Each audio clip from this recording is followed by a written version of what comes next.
Moving on, we're going to the Augsburg portion of the program. It's what you've all been waiting for, those of you listening on campus. Big Red. A wild game for Augie football this week. They went down to Concordia, 27-20 in OT. That moves them to 3-3 overall and 2-2 in the MIAC. That's 2 in a row. It was a big win for them. Really, really an emotional boost, and they got to be flying high headed into next week. Concordia, on the other hand, has not won a game in the MIAC, so this is a game that the Augies should have won. They were up 20-3 in the fourth, Mark.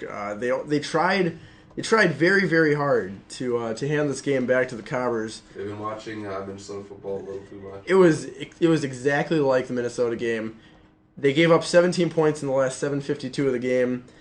After they gave up all those points, they decided not to cover a squib kick that the Cobbers did just to keep the Augsburg out of good field position. They didn't cover the kick, and so the Cobbers got it and had a game-winning field goal attempt, a 24-yard game-winning field goal attempt, which thankfully Augsburg made a big play, came in and blocked it.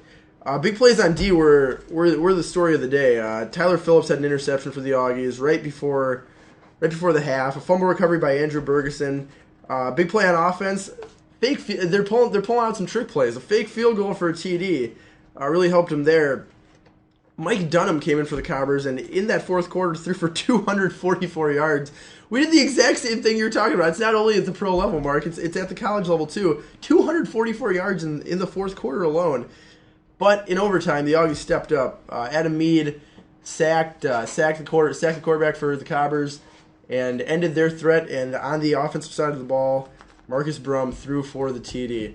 Mark, let's not forget about our boy Alex Glassnap blocking the field goal. A game-winning attempt. And he said the kick was pretty low. He said he blocked it with his elbow. So, I mean, he's a big guy, but the kick was coming in pretty low for about a 30-yard attempt. Huge play there, and Marcus Brum scoring that TD in OT, giving the Augies the victory, 27-20. Congrats to Munir Al-Hamid and Mike Nuri. Both went over 200 yards career receiving. 2000, yep. Marcus Brum on the game, 21-42, 201 yards and 2 scores.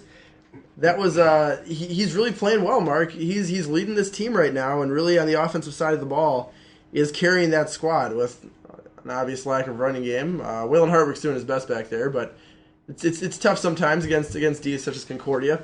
So you look going into next week. You have a few conference games left. Can they make this run to get to those MIAC playoffs? We'll see.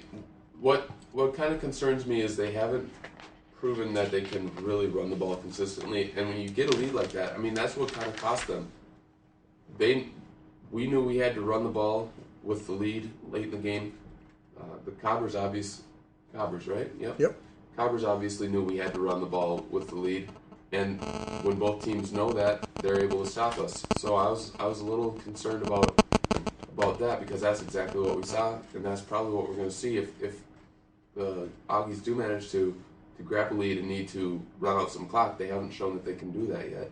So that's the one thing I would like to see them improve on as they make this playoff run.